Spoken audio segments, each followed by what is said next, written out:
Yo estaba a punto de conducir hacia la lectura del testamento de mi hijo cuando un vecino corrió hasta mí y gritó: «¡No enciendas el motor!». Entonces me reveló una verdad terrible sobre mi nuera. Sus palabras me helaron la sangre. Pero lo más impactante ocurrió al llegar finalmente a la lectura. Ella se desmayó en cuanto me vio. Antes de continuar, suscríbete al canal y escribe en los comentarios qué hora es en el lugar donde estás ahora. Seth, no arranques ese motor. Mi mano se congeló en la manija de la puerta. La voz de Garrett atravesó la tranquila mañana como un cuchillo cortando seda. Me giré y lo vi correr descalzo sobre su césped perfectamente recortado, aún con bata y pantuflas, el pánico grabado en su rostro curtido por los años. Unos segundos antes yo me había estado ajustando la corbata negra frente al retrovisor, preparándome mentalmente para escuchar el testamento de Martín, mi hijo. Sus últimas palabras en este mundo. El traje formal pesaba sobre mis hombros como una armadura para una batalla que jamás hubiera querido librar. —¿Qué pasa, Garrett? —pregunté, alejándome del sedán con las llaves temblando en mi mano. Él llegó a mi entrada jadeando. —Anoche, a las 11:30, vi a Ellen junto a tu coche. Estuvo bajo el capó al menos 15 minutos con herramientas. Mis instintos de policía retirado se activaron de inmediato. Cuando notó que la observaba desde mi ventana, cerró el capó de golpe y salió corriendo. Un escalofrío recorrió el garaje. Ellen, mi nuera. La misma mujer que, si todo salía según su plan, heredaría $40 millones ese mismo día. Miré mi sedán, el coche que había manejado con confianza durante 8 años. ¿Estás seguro de que era Ellen? Absolutamente. Aparcó su BMW en la calle, no en tu entrada. Fue deliberado. Seth, he visto demasiadas escenas del crimen como para no reconocerlo. No conduzcas ni un metro hasta que alguien revise este coche. Caminé alrededor del vehículo, revisando la carrocería. No había rasguños visibles ni daños evidentes. Pero Ellen no era tonta. Había convivido con mi brillante hijo el tiempo suficiente como para aprender de precisión y disimulo. El sol de la mañana atravesaba la apertura del garaje, iluminando partículas de polvo que flotaban como diminutos testigos de lo ocurrido en la oscuridad. Los pájaros cantaban en los robles de la calle suburbana, ajenos al juego mortal que se estaba desarrollando bajo sus ramas. Mi mente de ingeniero comenzó a calcular posibilidades: líneas de freno, dirección, sabotaje del motor. Cualquiera de esas fallas podía provocar un accidente fatal en la autopista hacia el centro de Chicago. Un accidente que dejaría a Ellen como única heredera de la fortuna tecnológica de Martín. Gracias, Garrett. Puede que acabes de salvarme la vida. Él asintió con gravedad. ¿Qué vas a hacer ahora? Saqué el teléfono y busqué el número de Tom Riley. Nadie mejor que él para detectar una manipulación, 20 años de experiencia mecánica y un ojo tan preciso como el de un forense. Voy a llamar a mi mecánico. Una inspección profesional. Crucé la mirada con Garrett. Si Ellen cree que puede eliminar al único obstáculo entre ella y el dinero de Martín, está a punto de descubrir lo equivocada que está. El teléfono estaba tibio en mi palma cuando marqué. Cualquiera que fuera la trampa de Ellen, la descubriríamos. Y me aseguraría de que se hiciera justicia. No solo por mi vida, también por la memoria de mi hijo. Tom contestó al segundo timbrazo. Riley's Garage. Habla Tom. Tom, soy Seth Jordan. Necesito que vengas a mi casa de inmediato. Sospecho que mi coche ha sido saboteado. Un silencio breve. Eso es grave, Seth. No toques nada. Llego en 15 minutos con mi kit de diagnóstico completo. Colgué y empecé a caminar de un lado a otro del garaje, los zapatos de vestir resonando contra el concreto. 15 minutos de espera. 15 minutos para estudiar cada centímetro del sedán sin alterar posibles pruebas. El auto reposaba inocente, su pintura azul oscuro brillando bajo la tenue luz. ¿Cuántas veces le había hecho mantenimiento en este mismo lugar? Cambios de aceite, rotaciones de neumáticos, filtros de aire. Y ahora tal vez escondía un mecanismo diseñado para matarme. El rostro de Ellen apareció en mi memoria, su maquillaje impecable en el funeral de Martín, lágrimas que parecían más actuación que dolor. Había heredado el encanto de mi hijo, pero no su integridad. Y 40 millones de dólares eran un motivo demasiado poderoso para el crimen. Miré el reloj. 10 minutos restantes. El rugido de un motor diésel interrumpió mis pensamientos. La furgoneta de servicio de Tom, con el logo en letras verdes Relays Automotive, trabajo honesto, precios justos, se detuvo tras mi coche. Tom descendió con una pesada caja de herramientas, su acento irlandés impregnado de preocupación. ¿Todo bien, Seth? Cuéntame mientras preparo el equipo. Mi vecino vio a mi nuera manipulando este coche anoche. Es la heredera principal de una fortuna enorme y yo soy el único obstáculo.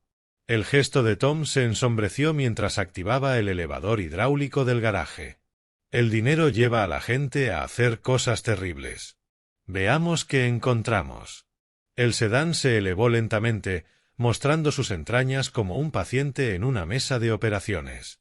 Tom encendió una linterna de alta potencia y comenzó la revisión sistemática por el sistema de frenos.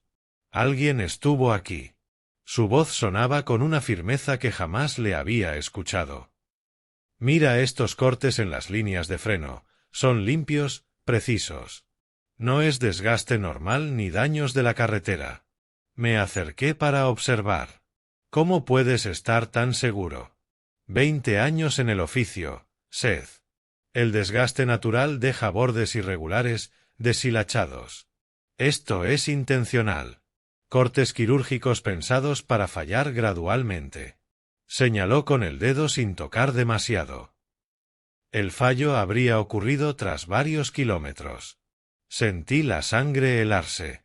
Justo cuando yo estaría en la autopista, rumbo al centro de Chicago a 70 millas por hora. Un coche sin frenos a esa velocidad es una sentencia de muerte.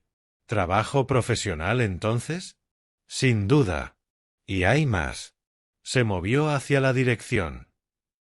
Aquí, las rótulas de dirección están flojas. El volante habría perdido estabilidad poco a poco. Las piezas encajaron con claridad aterradora. Ellen no quería solo mi muerte, quería que pareciera un accidente. Un anciano destrozado por la pérdida de su hijo, víctima de un fallo mecánico. Saqué el teléfono para pedir un taxi. Tom, continúa la inspección y documenta todo. Necesito fotos de cada daño. Esto tiene que ir directo a la policía. Yo debo asistir a la lectura del testamento. Ellen espera que muera en el trayecto, pero la veré cuando entre por la puerta de esa sala. El taxi llegó justo cuando Tom terminaba de fotografiar las pruebas. Subí con mi maletín, el traje ahora convertido en armadura. Al bufete en la Salle Street, centro de Chicago, le indiqué al conductor con la dirección exacta. Él me miró por el retrovisor mientras arrancábamos del vecindario, rumbo a la reunión más importante de mi vida. A medida que pasábamos de las calles tranquilas a las avenidas congestionadas, dejé que mi mente procesara la magnitud del plan de Ellen. Había calculado todo, el tiempo, el método, la apariencia de accidente. 40 millones de dólares representaban una libertad financiera que se extendería por generaciones. Martín había creado su empresa de ciberseguridad desde cero, desarrollando un software revolucionario que protegía a bancos, sistemas de salud y contratistas del gobierno contra ataques digitales. En apenas 5 años, había pasado de ser un emprendedor con dificultades a un multimillonario. La ironía era cruel. Martín dedicó su vida a proteger a otros de amenazas virtuales, sin sospechar jamás que el verdadero peligro dormía en la misma cama. El tráfico se intensificaba al entrar en el loop de Chicago. Los rascacielos se alzaban hacia las nubes grises, sus ventanales reflejando el sol de la mañana como miles de ojos vigilando nuestro avance. Camiones y autos de oficina nos rodeaban, cada milla acercándome más a la confrontación. Ellen debía de estar sentada en esa sala de juntas en ese mismo instante, probablemente mirando el reloj, preguntándose por qué yo aún no llegaba. En su mente, ahora mismo debería estar muriendo entre hierros retorcidos en alguna autopista, despejándole el camino hacia una riqueza incontestable. 40 millones, murmuré para mí. Suficiente como para matar. Pero subestimó los lazos de vecindad. La vigilancia de Garrett me salvó la vida y dejó al descubierto su intención asesina. Ahora, en vez de heredarlo todo, enfrentaría la justicia por intento de homicidio. El taxi giró hacia la Salle Street, rumbo a la torre reluciente donde estaba Reynolds, Miche y Associates. A través de las ventanillas vi a otras personas con traje entrando al edificio. Abogados, ejecutivos, gente cuya vida gira en torno al dinero y el poder. Martín había sido diferente. Aun mientras su riqueza crecía, seguía con los pies en la tierra, me visitaba con frecuencia y compartía su entusiasmo por nuevos protocolos de seguridad y casos de éxito con clientes. Trabajaba jornadas de 18 horas, no por codicia, sino por una pasión genuina por proteger a los demás. Ellen nunca entendió ese impulso. Solo veía los resultados financieros, restaurantes caros, vacaciones de lujo, ropa de diseñador. Cuando Martín enfermó, su preocupación fue una actuación, su duelo, cálculo puro. Hemos llegado, señor. Son $43. Le entregué 50 y bajé a la acera, alzando la vista hacia la estructura imponente frente a mí. En algún lugar de ese edificio, Ellen esperaba, confiada en el éxito de su plan. Estaba a punto de descubrir que Seth Jordan no se elimina tan fácilmente. Atravesé la puerta giratoria sintiendo la presencia de mi hijo como una mano que me guiaba sobre el hombro. Hoy, la justicia prevalecería. Hoy, el legado de Martín estaría a salvo de la mujer que traicionó su confianza y atentó contra la vida de su suegro. Las puertas del ascensor se abrieron ante mí como las de un campo de batalla al que, por fin, estaba listo para entrar. El centro de Chicago se había alzado alrededor del taxi como un bosque de concreto, cada torre de vidrio reflejando fragmentos de luz matinal. Me acomodé en el asiento de cuero gastado y saqué el teléfono para revisar los documentos médicos que había fotografiado semanas atrás. La historia que contaban los registros de Martín era inquietante. 28 de marzo. Primeras quejas de fatiga y malestar estomacal. 2 de abril. Náuseas severas, pérdida de peso acelerada. 18 de abril. Muerto. 3 semanas. Los hombres sanos de 42 años no se consumen en 3 semanas. Repasé la cronología, con mi mente de ingeniero catalogando incoherencias. Martín siempre había sido meticuloso con su salud, chequeos regulares, rutina de ejercicio, cuidados preventivos. La línea temporal no tenía sentido. Complicaciones gastrointestinales desconocidas, decía. El certificado de defunción registraba causa desconocida. Como si la medicina moderna no pudiera identificar que mató a un hombre previamente sano en la plenitud de su vida. Ellen había controlado cada aspecto de su atención médica. Insistió en médicos específicos, centros privados, horarios de visita limitados. Incluso a mí, su padre, me redujo a encuentros breves y supervisados en sus últimos días. Mi teléfono vibró con un mensaje de aquella última semana. «Papá, si me pasa algo, ten cuidado con Ellen». Lo desestimé como paranoia inducida por la morfina. Los pacientes terminales a menudo desarrollan sospechas sobre sus cuidadores. Pero ahora, con las líneas de freno cortadas en mi garaje, la advertencia de Martín pesaba como plomo.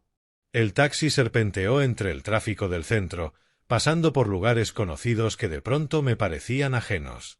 Todo se ve distinto cuando lo observas a través del lente del asesinato.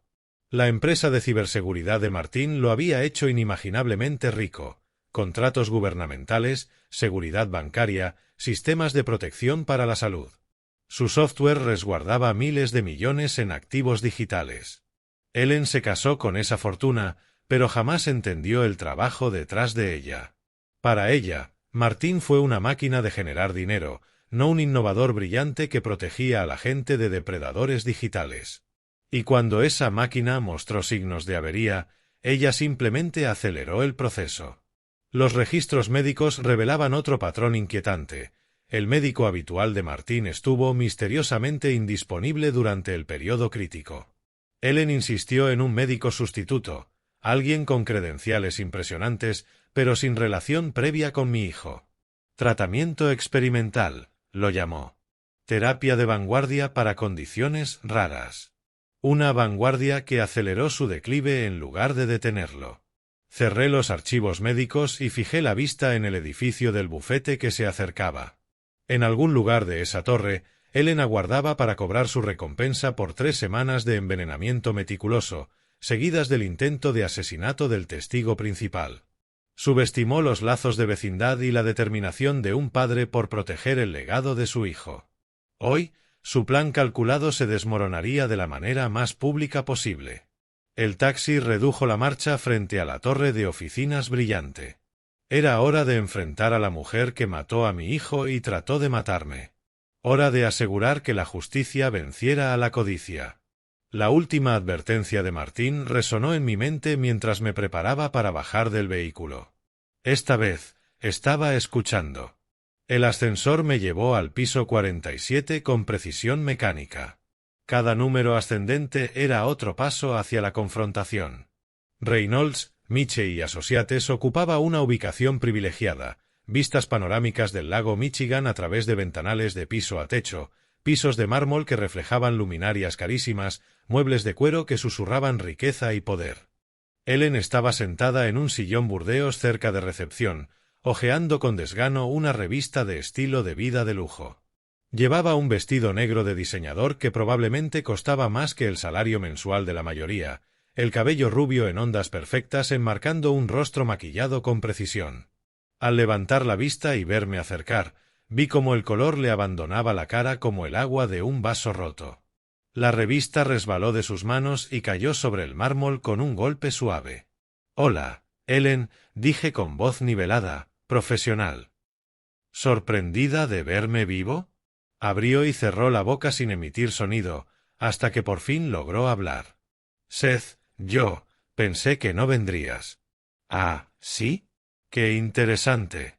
Me acerqué un paso, notando cómo le temblaban las manos aferradas a los brazos del sillón. «¿Por qué pensarías eso? ¿Quizá por lo que estabas haciendo en mi coche anoche, hacia las 11:30? No sé de qué hablas». Las palabras salieron demasiado rápido, demasiado cortantes. Los culpables siempre protestan demasiado. Garrett lo vio todo, Ellen. Las herramientas que trajiste, el tiempo que pasaste bajo el capó, la forma en que huiste cuando notaste que te observaba desde su ventana. Se puso en pie de golpe, intentando recuperar ventaja psicológica con la altura. Eso es ridículo. ¿Por qué habría de? Por la misma razón por la que mataste a mi hijo. La acusación quedó suspendida entre nosotros como una hoja afilada.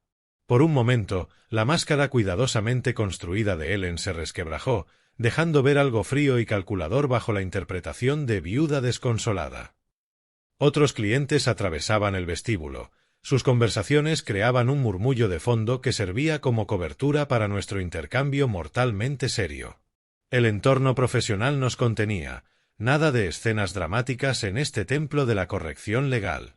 «Usted está claramente alterado», replicó Ellen, recomponiéndose con soltura ensayada.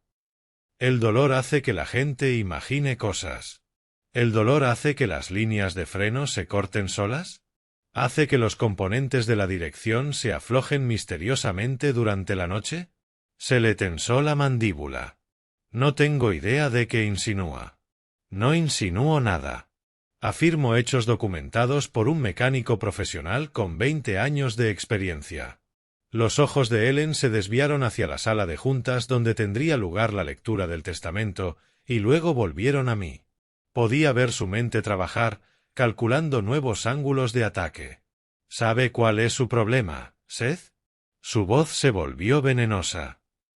Nunca aceptó que Martín me eligiera a mí por encima de su pequeño mundo estrecho. Él me amaba a mí, no a usted. Me advirtió de ti antes de morir. Y debí escucharlo. Estaba delirando por la medicación. Los pacientes terminales dicen todo tipo de cosas. La recepcionista nos miró de reojo, percibiendo la tensión a pesar de nuestras voces contenidas. Ellen lo advirtió y forzó una sonrisa, representando a la viuda afligida reunida con el suegro preocupado, pero yo veía el cálculo en sus ojos, la evaluación depredadora del daño que esta confrontación podía causar a sus planes. Ya estaba preparando su siguiente jugada, lista para desplegar cualquier arma que le quedara en el arsenal. La sala de conferencias nos llamaba desde detrás de unas puertas de vidrio esmerilado, donde los abogados esperaban con documentos que definirían la distribución de $40 millones. Ellen creía saber cómo terminaba esta historia. Estaba a punto de descubrir lo equivocada que podía estar. Ellen avanzó hacia los ventanales panorámicos con vista al lago Michigan, usando el paisaje como telón de fondo para lo que claramente creía que sería su momento de triunfo. El sol de la mañana proyectaba sombras largas por la recepción, y ella se colocó donde la luz la enmarcaba como un retrato de victoria. ¿Sabes qué, Seth? Su voz destilaba una confianza rayana en la arrogancia. Nada de esto importa. Martín me dejó todo. 40 millones. Cada centavo.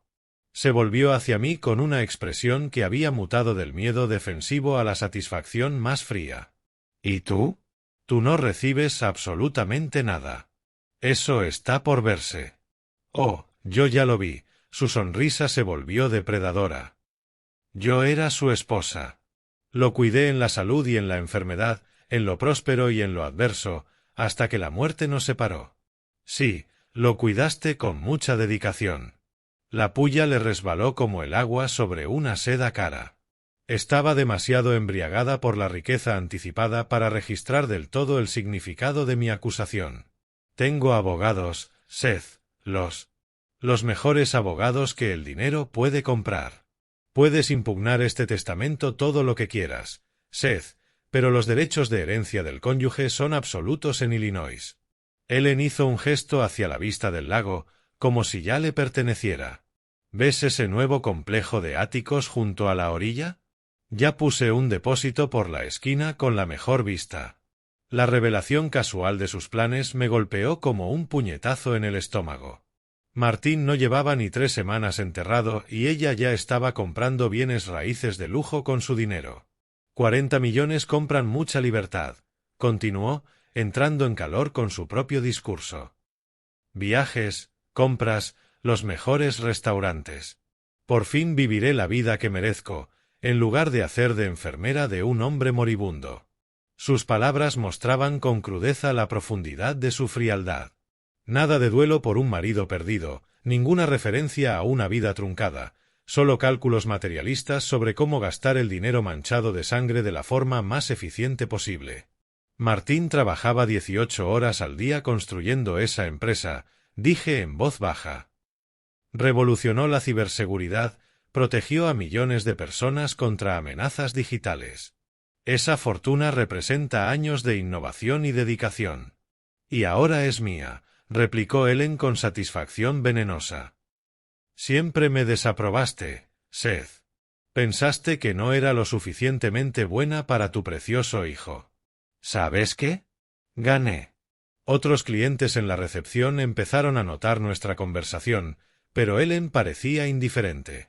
La anticipación de su victoria la había vuelto imprudente, dispuesta a mostrar su verdadera naturaleza en público. No tienes idea de lo que Martín valía realmente, ¿verdad? Pregunté. 40 millones. Sé perfectamente lo que valía.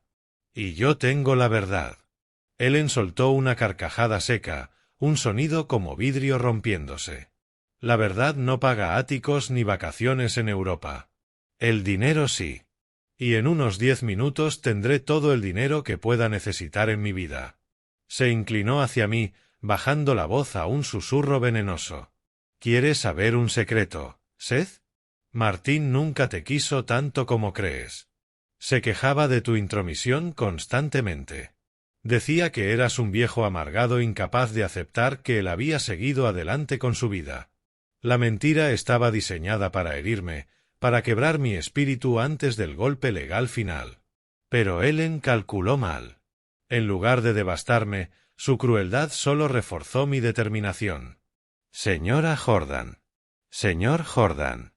La voz de la recepcionista cortó nuestra confrontación. El señor Reynolds está listo para recibirlos en la sala de conferencias A. Ellen se alisó el vestido de diseñador y se miró en el reflejo de la ventana. Hora del evento principal. Caminó hacia la sala de juntas con la seguridad de alguien absolutamente convencida de su triunfo. Sus tacones carísimos resonaban en el mármol como una cuenta regresiva hacia la victoria. Yo la seguí con paso medido, firme. Ella creía dirigirse hacia la libertad y la riqueza. En realidad, caminaba hacia la destrucción completa de todo lo que había tramado. Señora Jordan, señor Jordan. La recepcionista indicó una puerta de caoba con una placa de bronce que rezaba: Edward Reynolds, socio principal. Por aquí, por favor. La oficina privada de Edward dominaba una vista impresionante del lago Michigan a través de ventanales de piso a techo. Tomos jurídicos encuadernados en cuero cubrían las paredes, y su imponente escritorio sostenía un conjunto de documentos que parecían pesar toneladas. Se levantó al vernos entrar, el cabello plateado brillando bajo la luz de la tarde. Tomen asiento en la mesa de conferencias. Su voz transmitía la autoridad tranquila de alguien que había dirigido decenas de lecturas testamentarias. Antes de comenzar debo verificar identidades y cumplir con los protocolos legales. Ellen eligió la silla frente a la ventana, posicionándose donde la luz natural la enmarcaba como si ya estuviera lista para la fotografía de su triunfo. Yo me senté enfrente, notando cómo acomodaba cuidadosamente su bolso de diseñador y colocaba su smartphone a un lado, como si planease grabar el momento de su victoria. Edward abrió una carpeta oficial con precisión ensayada. Todos los requisitos legales han sido cumplidos, incluidos 3 testigos independientes y la certificación estatal. 1 de abril de 2025. 2 semanas antes de la muerte de Martín. Aún débil, pero lúcido y con plena capacidad para tomar decisiones cruciales sobre su legado. Martín fue muy específico con sus intenciones, prosiguió Edward, ajustándose las gafas. Quería garantizar el bienestar de su padre por encima de todas las consideraciones. La sonrisa confiada de Ellen no se borró. Seguramente interpretaba esas palabras como una simple asignación para mi jubilación, mientras ella reclamaba la mayor parte del patrimonio. Cito textualmente del documento: lego toda mi herencia, valorada en aproximadamente $40 millones, incluyendo todos los activos, propiedades, inversiones y participaciones empresariales, a mi padre, Seth Jordan, en reconocimiento a su guía y apoyo de toda la vida. Las palabras golpearon a Ellen como un mazazo. Su rostro perdió todo color y se aferró al borde de la mesa como si el suelo se hubiese inclinado bajo sus pies. ¿Qué? Apenas un susurro escapó de sus labios. Eso es imposible. Edward continuó con serenidad profesional. Además, Martín incluyó un anexo personal dirigido específicamente a usted, señor Jordan. Sacó un sobresellado de la carpeta. Con mi pulso temblando, lo abrí. El mensaje estaba escrito con la letra de mi hijo. Papá, ten cuidado con Ellen. Creo que puede intentar hacerte daño para reclamar la herencia. Confía en tus instintos sobre su verdadera naturaleza. Las palabras me quemaron los ojos. Martín lo había sabido. A pesar de la enfermedad, a pesar de la actuación impecable de Ellen, mi hijo había visto su verdadera cara y había tomado precauciones para protegerme. Ellen miraba los documentos como si estuvieran escritos en otro idioma. Esto no puede ser legal. Soy su esposa. Los derechos de cónyuge son superados por un testamento debidamente ejecutado, aclaró Edward con calma. La ley de Illinois permite al testador distribuir sus bienes como desee, siempre que se cumplan todos los requisitos legales. Pero, 40 millones. La voz de Ellen se quebró. Van íntegramente al señor Seth Jordan, como está claramente especificado en múltiples apartados del documento. Observé cómo el mundo cuidadosamente construido de Ellen se derrumbaba ante mis ojos. Todos sus planes, su bondad calculada durante la enfermedad de Martín, su intento de asesinato, todo se volvía inútil gracias a la previsión y el amor de mi hijo. Las manos de Ellen temblaron cuando intentó tocar los documentos, como si al rozarlos pudiera cambiar su contenido. La sorpresa se cristalizó en pura rabia. Se levantó de golpe, volcando la silla con estrépito contra el piso de madera. «¡Esto es imposible!», gritó. «Ese testamento está falsificado. Lo voy a demostrar». Edward no se inmutó. El documento fue notariado y firmado ante 3 testigos independientes, incluyendo al médico personal de Martín y a su socio más cercano. «No me importa». Ellen se lanzó sobre la mesa, intentando arrebatar los papeles con las uñas pintadas. «Entrégame esos documentos». Edward los retiró con calma, fuera de su alcance. «Señora Jordan, contrólese. Estos son copias certificadas. Los originales están asegurados en nuestra bóveda». La fachada de Ellen se había hecho añicos. Ya no había viuda afligida, ni esposa preocupada, ni socialité encantadora. Solo quedaba una mujer desesperada, viendo cómo su plan perfecto se convertía en cenizas. «Impugnaré este testamento. Nunca verás un centavo de ese dinero», me gritó, los ojos encendidos de furia. «Pasé 3 años casada con tu patético hijo. Me gané esa herencia». «¿La ganaste?». Me levanté despacio, la voz baja y letal. «¿Envenenándolo?». La acusación flotó en el aire como un cuchillo. El rostro de Ellen se puso blanco, luego rojo carmesí, desbordado por la ira. «No puedes probar nada. Martín estaba enfermo. Los hombres sanos no mueren en 3 semanas por complicaciones desconocidas». Avancé un paso, obligándola a retroceder hacia la ventana. «Pero tú sí sabías exactamente lo que le estabas dando». Ellen volvió a lanzarse por los papeles, alcanzando a arrancar una hoja antes de que Edward pudiera detenerla. La desgarró con desesperación, pero el papel legal resistía. «Esto no cambiará nada», dijo Edward, marcando el teléfono de su escritorio. «Como mencioné, son copias. Quiero los originales», gritó Ellen, lanzando los fragmentos desgarrados a mis pies. «Quiero todas las copias destruidas». «¿Seguridad?», habla Edward Reynolds desde la sala A. «Necesito asistencia con una clienta alterada». Ellen giró hacia la puerta como si pensara escapar, luego miró las ventanas, acorralada como un animal enjaulado. La rica viuda había desaparecido. En su lugar quedaba algo salvaje, desesperado. «¿Crees que ganaste?», me señaló con un dedo tembloroso. «Pelearé en los tribunales durante años. Congelaré cada $1 hasta que estés muerto». «Corre, Ellen», respondí con calma helada. «La justicia terminará alcanzándote». 2 guardias de seguridad aparecieron en el umbral, cambiando de inmediato la dinámica de la sala. Edward lo señaló con cortesía profesional. «Por favor, escolten a la señora Jordan fuera del edificio. Ya no es bienvenida en nuestras oficinas».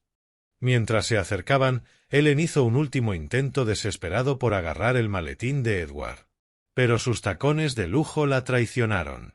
Tropezó, su dignidad destrozada como sus planes. «Esto no ha terminado», chilló mientras los guardias la retiraban con firmeza. «Los destruiré a todos». El eco de sus protestas resonó por el pasillo hasta apagarse. Edward se acomodó la corbata y comenzó a recoger los fragmentos esparcidos. «Bueno», dijo con ironía contenida, «podría haber sido más tranquilo». Me dejé caer en la silla, procesando la magnitud de lo ocurrido. Mi hijo me había protegido desde la tumba, y la verdadera naturaleza de Ellen había quedado expuesta ante todos. La guerra estaba lejos de concluir, pero la primera gran batalla pertenecía a la justicia. Edward cerró la puerta de la sala y regresó a su escritorio, recobrando la calma profesional como polvo que se asienta tras un huracán. Ordenó meticulosamente los documentos legales, con movimientos precisos a pesar del caos que Ellen había provocado. «Debo disculparme por este espectáculo», dijo, ajustándose la chaqueta. «En 30 años de derecho sucesorio rara vez he visto una reacción tan violenta en una lectura testamentaria». «Ella esperaba marcharse con 40 millones», respondí, aún sentado, intentando digerir el torbellino emocional de la última hora. Eso es una motivación poderosa para la ilusión. Mi teléfono vibró sobre la mesa de conferencias. En la pantalla apareció un nombre, Tom Riley. En la pantalla aparecía el nombre de Tom Riley, y recordé su promesa de completar la investigación automotriz. Tom, ¿qué descubriste? Seth, tienes que escuchar esto. Su acento irlandés transmitía una urgencia que aceleró mi pulso. No fue solo sabotaje. Fue un intento de asesinato ejecutado con precisión profesional. Edward levantó la vista de los documentos que estaba ordenando. En el silencio de la oficina, escuchaba claramente ambos lados de la conversación. Explícame exactamente lo que encontraste, le pedí. Tus líneas de freno fueron cortadas con precisión quirúrgica, explicó Tom con la autoridad de alguien que había pasado décadas diagnosticando fallas mecánicas. No fue un daño accidental ni un trabajo de aficionado. Los cortes estaban posicionados para provocar una falla total de frenos después de unas 10 millas de conducción en autopista. 10 millas. Exactamente la distancia desde mi casa en los suburbios hasta la entrada de la autopista rumbo al centro, donde estaría conduciendo a 110 kilómetros por hora sin la menor posibilidad de detenerme. ¿Estás completamente seguro de que fue deliberado? 100%. Documenté todo con fotografías y mediciones. Las herramientas utilizadas eran de grado profesional, y la técnica demuestra conocimiento avanzado de las vulnerabilidades de los sistemas de freno. Edward se inclinó hacia adelante, comprendiendo de inmediato las implicaciones legales. Tom, soy Edward Reynolds, el abogado de Seth. ¿Estarías dispuesto a testificar como experto sobre estos hallazgos? Por supuesto. He preservado todas las pruebas y preparado un informe técnico detallado. Este tipo de sabotaje solo puede hacerlo alguien con conocimientos automotrices específicos o alguien con acceso a profesionales dispuestos a trabajar por el precio adecuado. Ellen llevaba un estilo de vida costoso, y eso sugería conexiones con personas capaces de cualquier servicio si el pago era atractivo. «Hay más», continuó Tom. Los componentes de la dirección también estaban comprometidos. Aunque los frenos hubieran funcionado, el vehículo habría perdido estabilidad a velocidades de autopista. Edward ya tomaba notas con rapidez, llenando una libreta legal. Podemos usar esta evidencia para presentar cargos criminales por intento de asesinato. Ella mató a mi hijo y trató de matarme, dije, con voz plana, sin emoción, pero con la certeza absoluta que da la verdad. Ahora pagará por ambos crímenes. La pericia técnica de Tom proporcionaba la pieza final para construir un caso sólido contra Ellen. Combinada con la advertencia de Martin y su explosiva reacción durante la lectura del testamento, teníamos suficiente material para asegurarnos de que enfrentara la justicia. Contactaré de inmediato con la Fiscalía del Condado de Cook, anunció Edward, alcanzando su teléfono. Entre el intento de fraude en la herencia y la evidencia documentada del intento de asesinato, Ellen Jordan enfrentará cargos criminales muy serios. El sol de la tarde se inclinaba sobre las ventanas de la sala de conferencias, proyectando largas sombras sobre los documentos dispersos. La previsión de Martin había protegido la vida de su padre y preservado su legado. La codicia de Ellen había encontrado finalmente su límite en el amor de un hijo y la determinación de un padre. La justicia ya no era una esperanza, era una realidad inminente. La investigación avanza. La mañana siguiente trajo claridad con el amanecer. Con la herencia de Martin asegurada, podía concentrarme por completo en garantizar que Ellen enfrentara las consecuencias criminales de sus actos. Mi despacho se transformó en un centro de operaciones, documentos apilados en cada superficie, como si fuera la escena de un thriller policial. Edward me había recomendado a Marcus Chen, investigador privado con 20 años de experiencia en casos de fraude financiero. Lo conocí esa misma tarde en una cafetería del centro. Su rostro curtido reflejaba el escepticismo de alguien que había visto demasiado de la avaricia humana. 3 días después, Marcus llegó a mi casa y deslizó una carpeta manila sobre la mesa de la cocina. La señora Jordan ha acumulado más de $200,000 en deudas de tarjetas de crédito en los últimos 18 meses, informó. Compras de lujo, restaurantes caros, ropa de diseñador, todo cargado mientras su esposo agonizaba. Los registros financieros pintaban un cuadro demoledor. Ellen había vivido muy por encima de sus posibilidades, confiada en que la muerte de Martín solucionaría sus problemas para siempre. Al cuarto día llegó la doctora Sarah Williams, perito médico con amplia experiencia en juicios criminales. Su expresión era grave mientras desplegaba informes de laboratorio sobre la mesa del comedor.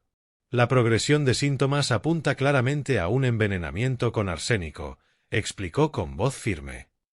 Es un caso de manual, acumulación gradual seguida de fallo orgánico repentino. Cada pieza de evidencia era otro clavo en el ataúd metafórico de Ellen. La prueba definitiva. La revelación más satisfactoria vino de mi propia investigación en el vecindario. La señora Patterson, 3 casas más abajo, tenía un sistema de cámaras de alta definición que cubría toda la calle. La grabación era nítida, el BMW de Ellen llegando a las 11:47 de la noche. Su silueta avanzando con decisión hacia mi garaje, herramientas brillando bajo la luz de la farola. La cámara 3 la muestra claramente trabajando bajo el capó de su coche, confirmó el técnico de la empresa de seguridad, congelando la imagen en el ángulo perfecto. La marca de tiempo es exacta, y la resolución no deja dudas sobre su identidad. Al quinto día, ya tenía un caso abrumador contra Ellen, motivo financiero, medios, oportunidad y testimonios expertos. Todo apuntaba a su culpabilidad tanto en el asesinato de Martín como en el intento de matarme. El análisis mecánico de Tom seguía siendo la joya de la corona. Sabotaje profesional, diseñado para provocar un accidente fatal, documentado con fotografías y especificaciones que convencerían a cualquier jurado. Esa noche me senté en mi estudio, rodeado de carpetas, las deudas financieras de Ellen, la evidencia médica del envenenamiento, la grabación de su intento de sabotaje, los informes técnicos. Cada archivo era un ladrillo en el muro que cerraba sobre ella. Mi teléfono vibró con un mensaje de Edward. El fiscal quiere reunirse mañana. Lleva todo. El engranaje legal por fin comenzaba a moverse. Ellen había calculado cada detalle de su plan homicida, -1, la determinación de un padre por hacer justicia a su hijo. La advertencia de Martín desde la tumba me había salvado la vida y revelado a su asesina. Ahora era momento de que pagara el precio completo de sus crímenes. Guardé todas las pruebas en mi maletín, preparándome para lo que sería el último día de libertad de Ellen. A la mañana siguiente conduje hasta su casa en un barrio exclusivo, a 20 minutos del centro de Chicago. El césped impecable y la entrada circular eran símbolos del estilo de vida que Ellen estaba desesperada por mantener. 2 autos de lujo brillaban al sol, un BMW y un Mercedes, seguramente financiados con créditos que nunca podría pagar.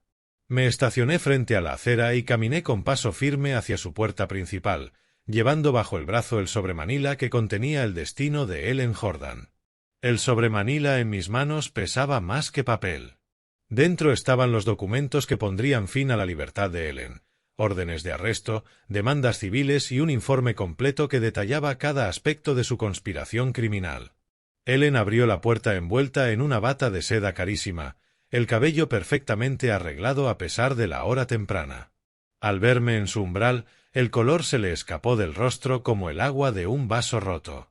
«¿Qué quieres?», preguntó, con una voz que intentaba sonar indignada, pero temblaba.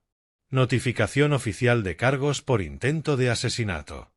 Le entregué el sobre con precisión ceremonial. También se incluyen documentos de la demanda civil por fraude en la herencia y daño emocional. Ellen observó los papeles como si estuvieran escritos en jeroglíficos. No puedes probar nada. Esto es acoso. Vídeos de 3 cámaras de seguridad distintas mostrando cómo saboteaste mi coche. Análisis técnico de un perito automotriz certificado. Testimonio médico que confirma envenenamiento con arsénico. Registros financieros que prueban tus deudas de más de $200.000 como motivo.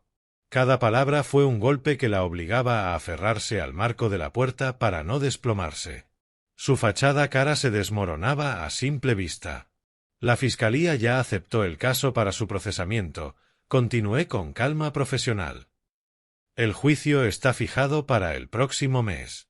Pensé que merecías la notificación personal.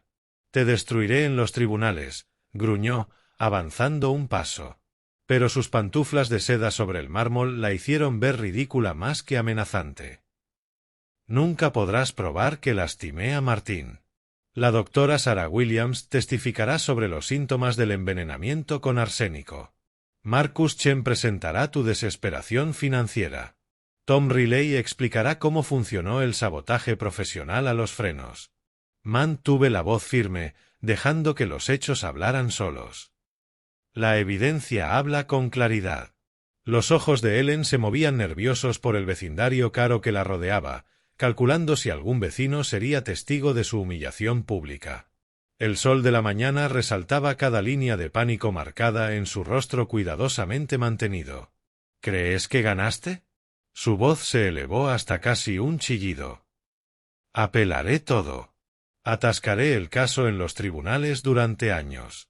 Tú misma te destruiste, Ellen. Esto solo lo hace oficial. Se abrazó a los documentos como si fueran un escudo capaz de protegerla de las consecuencias, pero ambos sabíamos la verdad. Su mundo cuidadosamente construido se derrumbaba, y ningún vestido de diseñador ni abogado caro podría reconstruirlo. Martín me advirtió sobre ti, dije en voz baja. Debí escucharlo antes. Ellen azotó la puerta con tanta fuerza que los vidrios vibraron. A través del ventanal pude verla desplomarse sobre el suelo de mármol, aún aferrada a los papeles que la enviarían a prisión. Regresé a mi coche con pasos medidos, sintiendo el peso de la presencia de Martín como una mano en mi hombro. La justicia ya no era un deseo lejano, era una máquina legal imparable avanzando hacia su conclusión inevitable. El juicio. 3 semanas después, la jueza Patricia Morrison pronunció el veredicto que retumbó en la abarrotada sala del Tribunal de Chicago. Ellen Jordan queda sentenciada a 15 años de prisión sin posibilidad de libertad condicional por intento de asesinato y fraude de herencia. El golpe final del mazo marcó el fin de la libertad de Ellen y el inicio de la verdadera justicia para la memoria de Martín. Me puse de pie mientras los reporteros se abalanzaban con preguntas que se mezclaban en una cacofonía de vindicación. La justicia ha prevalecido, declaré en las escalinatas del tribunal. Mi hijo puede descansar en paz sabiendo que su asesina ha sido responsabilizada. La condena de Ellen ocupó titulares en todo Illinois. La viuda adinerada que envenenó a su marido y trató de asesinar a su suegro se convirtió en una advertencia sobre las consecuencias definitivas de la avaricia. Pasaría la próxima década y media en una prisión de máxima seguridad, su estilo de vida de lujo sustituido por uniformes grises y comidas institucionales. El legado de Martín. Pero mi verdadera satisfacción no vino del castigo de Ellen, sino de transformar la herencia de Martín en algo positivo. La Fundación de Investigación Oncológica Martín Jordan se lanzó 6 meses después del juicio, financiada íntegramente con los 40 millones que Ellen había intentado robar. Su donación de 40 millones financiará investigaciones revolucionarias durante décadas, anunció la doctora Elizabeth Hart en la ceremonia de inauguración. Vidas serán salvadas gracias a la visión de su hijo y a su generosidad. De pie frente a investigadores médicos y líderes comunitarios, sentí la presencia de Martín más fuerte que nunca. Su espíritu innovador viviría en el trabajo de la fundación, protegiendo a otros de la enfermedad que lo volvió vulnerable al veneno de Ellen. Me mudé a una casa más modesta y acogedora junto al lago Michigan, conservando solo lo que traía verdadera felicidad. El resto de mi energía la dediqué a viajar y a la labor benéfica, visitar centros de investigación, reunirme con familias de pacientes, asegurarme de que el dinero de Martín generara esperanza y no destrucción. Garrett seguía vigilándome con frecuencia. Nuestra amistad se había fortalecido al compartir aquella noche que me salvó la vida. Tom ya no era solo un mecánico, sino un aliado de confianza cuyo conocimiento técnico ayudó a descubrir un intento de asesinato. Edward se encargaba de los asuntos legales de la fundación, asegurando que cada dólar llegara a su destino correcto. Habíamos construido algo duradero a partir de la tragedia, transformando la codicia de Ellen en una fuerza de sanación y descubrimiento.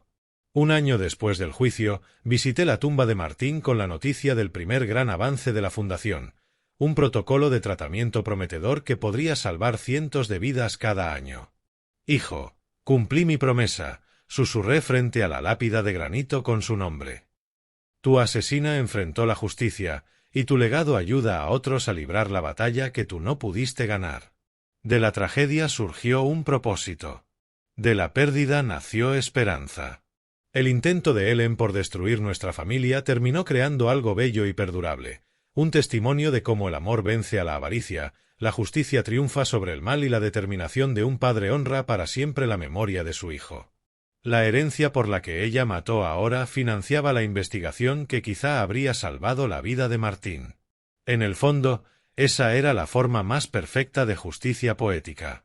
Si te ha gustado esta historia, dale like al vídeo, suscríbete al canal y comparte en los comentarios qué impresión te dejó.